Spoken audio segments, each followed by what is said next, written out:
7:31 right now. And as we've been telling you, the City Council passing the mayor's City of Yes plan. And if you are just tuning in, we just heard from Councilmember Lincoln Ressler on the measure as well. So let's talk about this further with New York City Mayor Eric Adams. We're also joined by First Deputy Mayor Maria Torres-Springer. So good morning to both of you. And let us begin with a big congratulations on this historic moment. So 80,000 new units coming, right? So to many, the bill looks great. So it's time to put it to work. So Mr. Mayor, let me begin with you and actually breaking ground, getting this done, and what a timeline looks like. Thank you so much.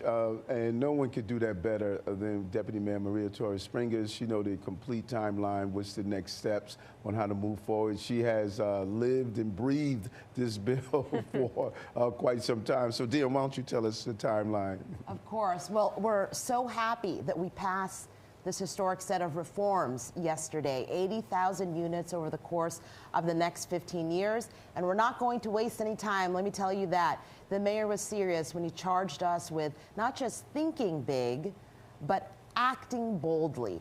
And so whether it's the office conversions or accessory dwelling units or the types of small apartment buildings along commercial corridors and near transit, those are the types of homes that New Yorkers will now see emerging across the 5 boroughs. And it really could not come soon enough, because as we know, we have a 1.4% vacancy rate. Yeah. And when 80% of New Yorkers told us that they supported the City of Yes for housing opportunity, we knew that we wanted to make sure to act quickly and to bring relief to New Yorkers as soon as possible. Yeah, I mean, this was really a fight to the finish, right, to get this approved. And a lot of council members said no, because it really would change the landscape of their communities, amongst other concerns, environmental concerns, et cetera. So how are you going to address their concerns moving forward? And that's democracy in action. You know, 31 out of the 51 voted with us. And the mere fact that we engaged everyone from developers to communities and following our conversation. This is New York. I cannot say it enough. 8.3 million people, Yeah. 35 million opinions. But we knew we had one goal, and that was to get housing for New Yorkers who are really hurting. The city has not been affordable, and we have moved on that North Star. Yeah, and I also want to be clear that we designed this proposal so that you wouldn't see dramatic change in any particular neighborhood. Okay. But the aggregate impact of the City of Yes for housing opportunity of 80,000 new homes is really dramatic and historic. Yeah, and we also have $5 billion worth of investments in infrastructure and housing as part of this package. Thank you. And there were some negotiations, right? Obviously, we went from 109 to 80,000. The council and speaker alluding to those negotiations. Some even saying, Mr. Mayor, that you were absent from the negotiations the whole time. So how involved were you in the process to actually go ahead and get this done and get it across the finish line? Dan, even with the negotiations, and that's what you're supposed to do in politics, this is the largest reform to housing in over 40 years, if not the history of the city. More housing under the Bloomberg administration of 12 years and the de Blasio administration of under 8 years. So that's what you're supposed to do. But let's be clear. I met with the speaker earlier this year, if not sometime last year, and I asked, what must I do to get this over the top? She says, Eric, let me negotiate with my members. I need for you to go in the community and sell this. And we did that. Town hall, community meetings, stopping at bus stops and train stations, bringing everyone together. Because of that, over 80% of New Yorkers embraced this concept. I did my job, she did her job. We landed the plane because of that. Okay. Can I just ask you real quick, though, as you move this plan forward, are there some areas that will get prioritized and will be first on the list for these housing units? I'm sorry, repeat that? No, I was just asking if there are some areas that will get prioritized, like which areas will you start when you start building these units? Can they hear us? I believe you said some areas of... Which areas will be yes, prioritized? I heard you cut out a little, but I got this. So what is really historic about this proposal, there are 2 things.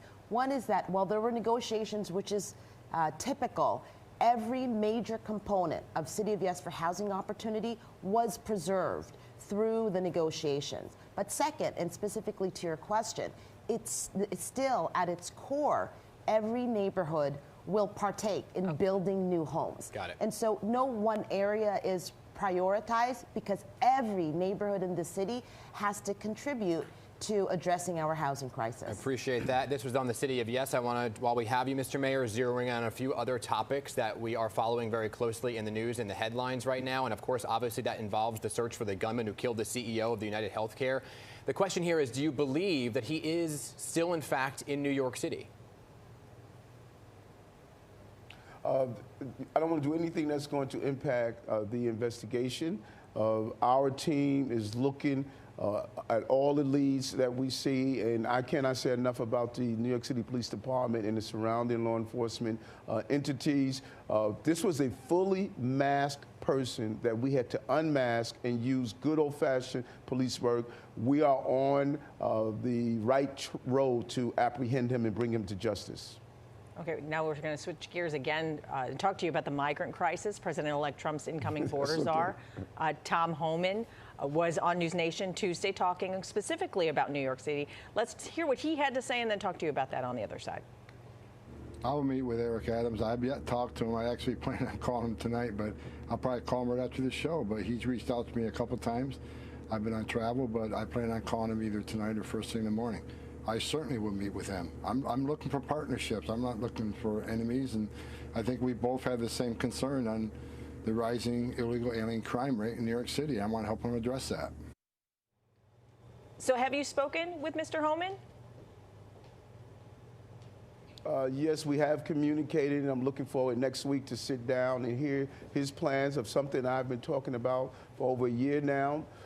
There's a small number of people who are coming in committing crimes in our city, and they need to be held accountable. You do not abuse your right to be here in this city, in this country, with criminal behavior. And I've been clear on that for over a year now, and I'm looking forward to having a partner in Washington, D.C. that understands we have to secure our borders, and we have to make sure that those who are harming not only New Yorkers, but migrants and asylum seekers, that they are held accountable. Yeah, but are you for, two questions here. Are you for mass deportation, I guess, first and foremost, because that's something that Homan is looking to do? I must have answered that 1,000 times. I'm not for mass deportation, but I'm not for mass saturation. Okay. 220,000 people were placed in our city. That cost us $6.4 billion. That is unacceptable to New Yorkers, and we can get this right. And that's why I'm sitting down and meeting with the border czar, because I have some great ideas I want to share. And I want to give you a chance to clarify something you said in an earlier interview today. The question was posed to you that if you would rejoin or become a Republican, because some were saying that some of the things you say sound like Republican talking points, right? You said you wanted to become part of the American Party. So it wasn't a no, but hold on one second. Let me just finish the question. So it wasn't a no. So what does that look like to you? I mean, because you know what the headlines are going to be now that you haven't said no to becoming a Republican. I think that one people fail to realize is that I'm not motivated by headlines. We need to move away from identifying, classifying ourselves as anything other than Americans. I'm an American, and I'm going to continue to say that. So no matter what party I'm on or vote on, I'm going to push for the American values. And I think America has told us, stop the squabbling, leaders, and start leading us out of the crisis that we're facing. But you're going to run. What I'm looking forward to do. But you're going to run for mayor of New York. Whatever they want.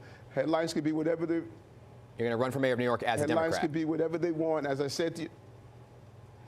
Yes, that is what I'm proposing to do. I've been a Democrat for many years, and I'm going to run for my re-election as a Democrat. But my focus is the American people and the people of New York City. And those who don't like it, they would cancel me. And I say, cancel me. I'm for America. Yeah, we want to ask you quickly about campaign finance. We talked with Councilman Lincoln Ressler just moments ago. He says you should not be given matching public campaign funds due to the investigation you're under for campaign finance violations. What do you say to that? 8.3 million people, 35 million opinions. He's one of the opinions in the city. No matter what happens, I'm straight ahead, running for re-election, showing the great things we've done with this city and showing the things we're going to continue to do. 5 more years of being successful and moving our city from the financial crisis to the crime crisis to the homeless crisis to the COVID crisis. When you look at what this team has done, it shows that we were able to stay focused, consistent, and we are grit like everyday New York. Mr. Mayor, thank you. Ms. Torres-Springer, appreciate your time this morning. I know there were some issues hearing us and the delay, but I appreciate you both, and we'll talk more.